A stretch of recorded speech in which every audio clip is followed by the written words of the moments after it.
This past Thursday, I was asked to do a presentation at our hospice chaplains gathering.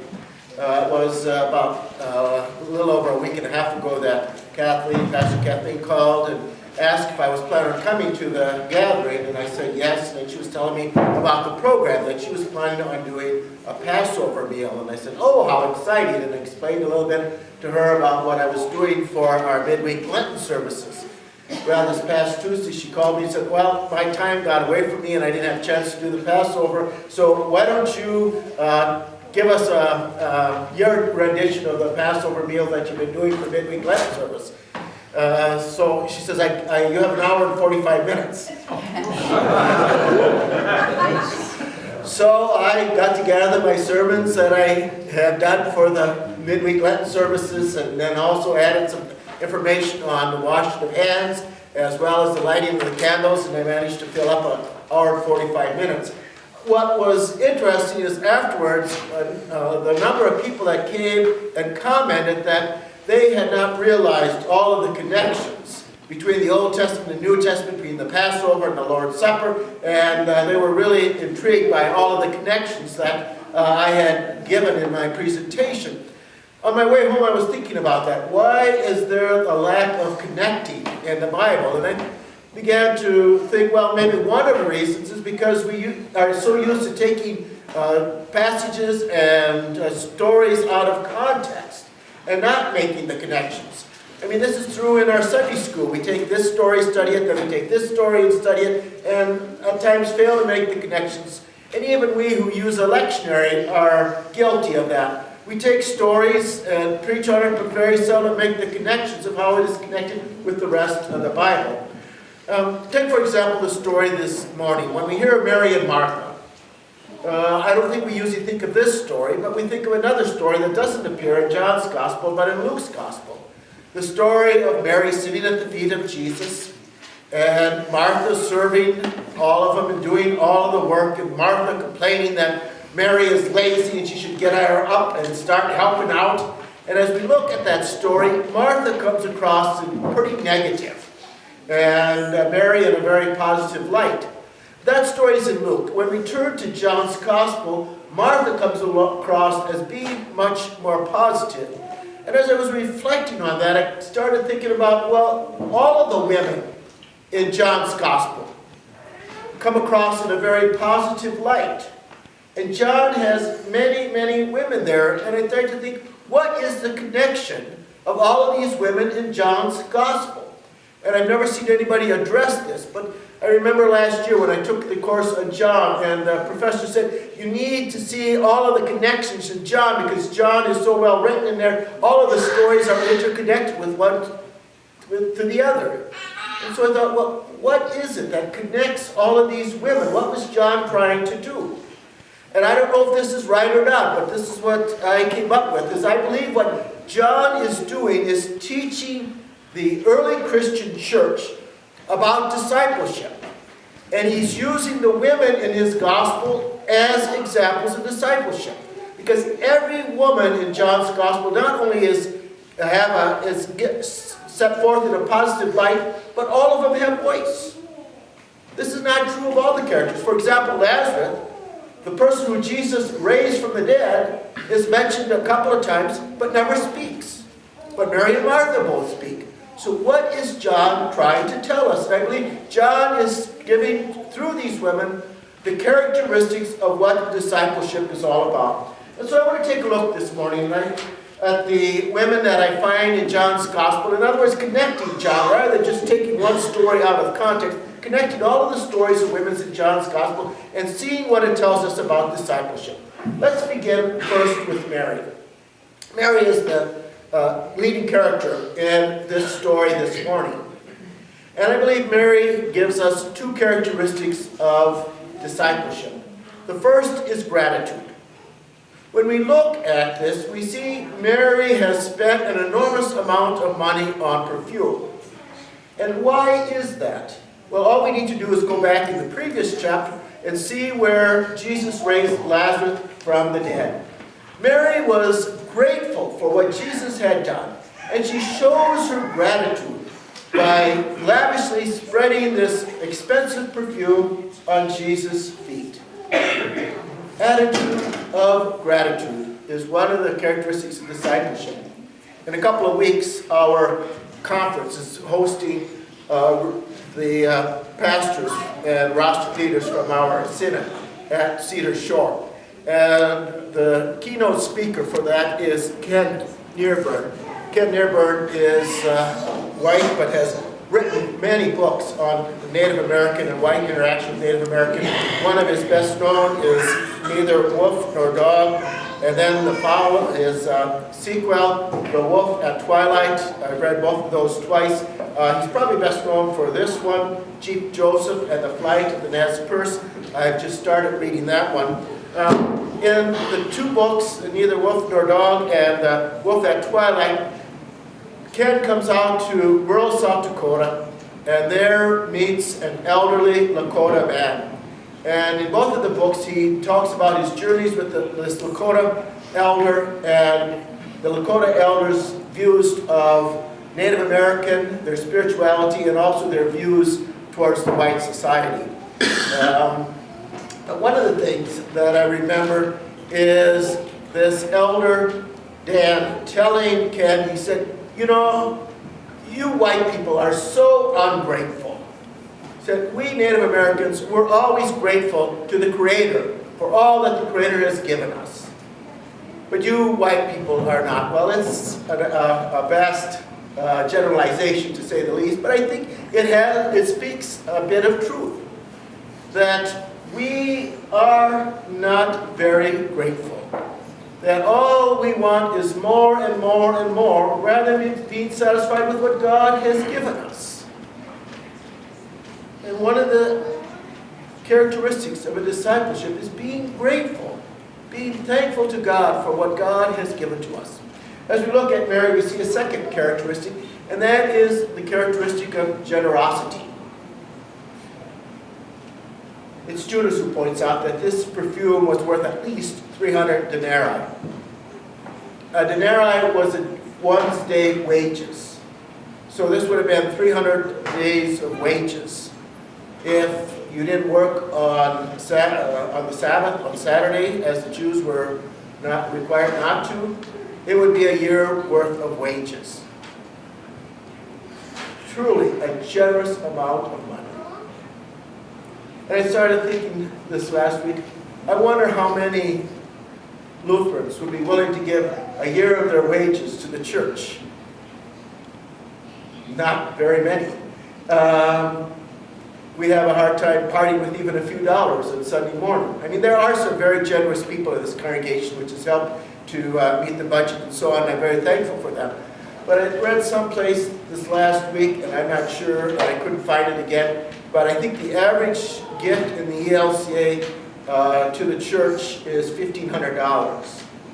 Now compare that to what you give, and are you up to average? And I think looking at the amount of money that most of the people give to the church, most would fall below that average amount. But generosity is another important characteristic of discipleship. Well, then let's turn to Martha. And I said Martha is given a more positive view in John's Gospel than in Luke's Gospel. As we look at our text today, we see again Martha's at it. She's again serving. It says, Martha served and Lazarus was one at the table with him. But the word that is used for serve is the word diakonias, from where we get the word deacon. And it reminds us again what Jesus said, I have come not to be served, but to serve and give my life as a ransom for many. That Jesus saw his task as that of being serving others. And here Martha epitomizes that discipleship. Serving others by being a deacon. This was a key word in the early church. We find it in Acts and others that early Christians were called upon to be deacons, to be of service to others. You know, when people look at this text, they usually look at Mary as being the great example of being a servant because she washes Jesus' feet and she wipes them. Those are the same verbs that are used in the story of Jesus a few chapters later when he takes the basin of water washes the disciples' feet, wipes them, wash and wipe, the same two verbs. And so yes, Mary is a great disciple, showing what Jesus was about to do. But I also believe that Martha, in this case, is also an example of discipleship, because she was willing to serve, to be a deacon. And that is also a characteristic of discipleship, that God calls on us to serve those in need. Whether it's serving the people at the banquet or finding people in our own community who are in need, Christians are called upon to be of service to others, to care for those who are in need. Not simply to be waited on, but to be a deacon, to be a service to others. There's another characteristic of Martha that's very important that we find in John's Gospel. Again, in the previous chapter, Jesus comes to Mary and Martha after Lazarus has died. And Jesus has this conversation with Martha, where Martha makes this great confession of faith. She says, I know that the Messiah will rise again in the resurrection at the last day. It's the first confession of the resurrection that we find in John's Gospel. That Martha made this confession of faith. And that, too, is an example of a disciple. Someone willing to confess their faith in Jesus Christ. Now, we do that on Sunday morning when we gather. Most Sundays, we confess our faith by using the words of the Apostles' Creed. We are confessing what we believe as we sing our hymns, as we do the liturgy. And it's easy, because this is a safe place. What's not so safe is when we get out into the world and encounter those people in our schools, in our community, in our neighborhoods, at our workplace, who might not be Christian. And then all of a sudden it becomes a lot more difficult to confess what we believe. It becomes easier to keep that hidden.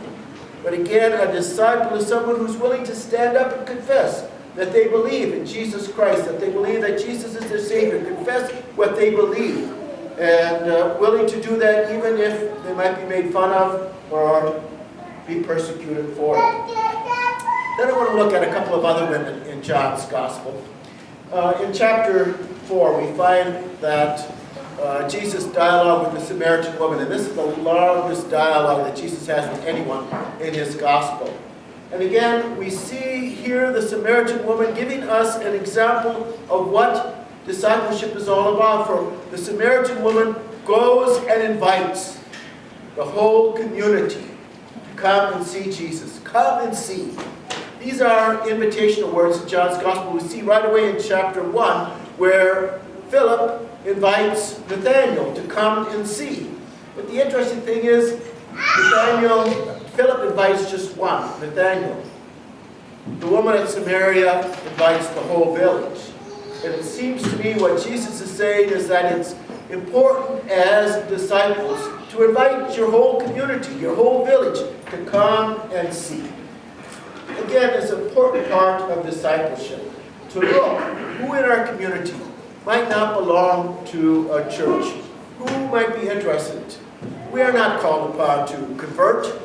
That's up to the Holy Spirit. What we are asked to do as disciples is invite. Come and see. Come and hear for yourself. Come and listen. We have a great place for you to learn about Jesus Christ. And so a disciple is someone who invites others to come and see. Then we turn to Mary, the mother of Jesus.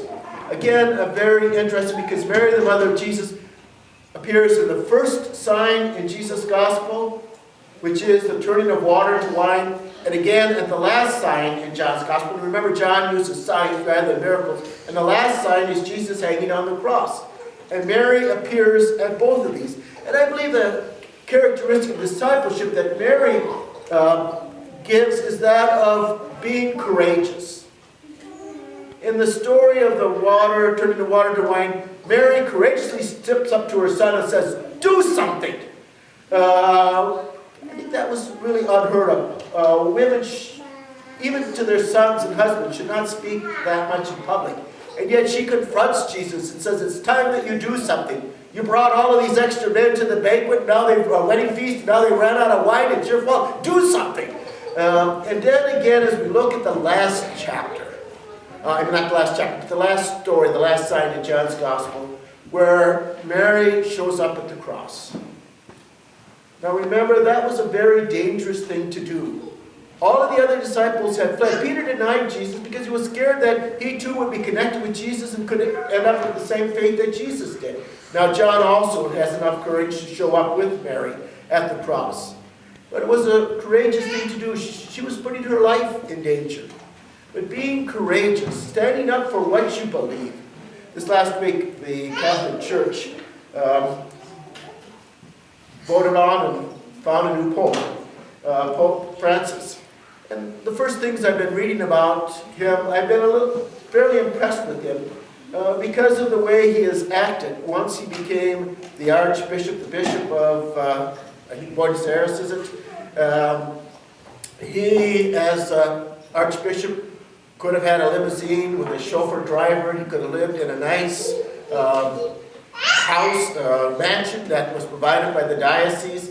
He could have had cooks to take care of him, servants who would have washed his clothes. He could have lived a life of luxury. And yet, he courageously said no. Instead, he found an apartment where he cooks his own meals, he takes public transportation, he interacts with the poor, giving an example that this is what a man of God should do. Not live in luxury, but live as the common people to understand and minister to the common people. I think that takes courage. Whether that will continue now as Pope, we'll have to see. But that's what being courageous means. Being willing as Christians to stand up for those things you believe is wrong. Standing up against prejudice, against racism, against laws that you believe are unjust. Being a Christian means to courageously act and not be afraid of what the things that you stand for, believe in because of your faith in Jesus Christ. Finally, we get to the last woman who appears in the resurrection story, Mary Magdalene. Mary Magdalene is an interesting character, and again, she is at the tomb when Jesus appears to her. And again, Mary Magdalene is given voice. She speaks to Jesus, and when she finally realizes who Jesus is, calls him Rabbi. And Jesus gives her a very important instruction. Go and tell my disciples that I have been raised from the dead. And that's just what Mary does. She goes and proclaims the message of the resurrection. It seems that we as disciples are also called upon to proclaim that message. The message that Christ died and was raised again. No, you all can't be pastors, you can't all be missionaries, and yet that task of telling the good news is an important one that God gives to all of us, especially those of us who are parents and grandparents, because God has placed in our midst children who need to hear that wonderful message of Jesus and the message of salvation. As I mentioned before, I've done a lot of reading on Martin Luther. And one of the things that Martin Luther was upset about was the lack of education, Christian education in the home. And that was the reason he wrote the Small Catechism. The Small Catechism was intended for mothers and fathers so that they could teach their children the fundamentals of the Christian faith. And yet, somehow we have turned the catechism, the Small Catechism, over to the pastor and abstained from our duty as parents and grandparents to pass on the faith. As disciples, we are also called upon to proclaim that message of the gospel to those that God has placed in our midst. As I looked at John's gospel, looked at these women, I think what John was doing was using these women to give us an outline of what discipleship is all about. And as we see, John felt that discipleship is, first of all, one of being grateful to what God has done for us and generously sharing with gifts that God has given us to others. To look upon our task as being a deacon, serving others. To be willing to confess our faith, not just here on Sunday morning, but wherever God has placed us. To invite others to come and see. To act courageously for what we believe in from our faith in Jesus Christ. And finally, to proclaim that wonderful message of Jesus' death on the cross and his glorious resurrection to those that God places around us. Amen.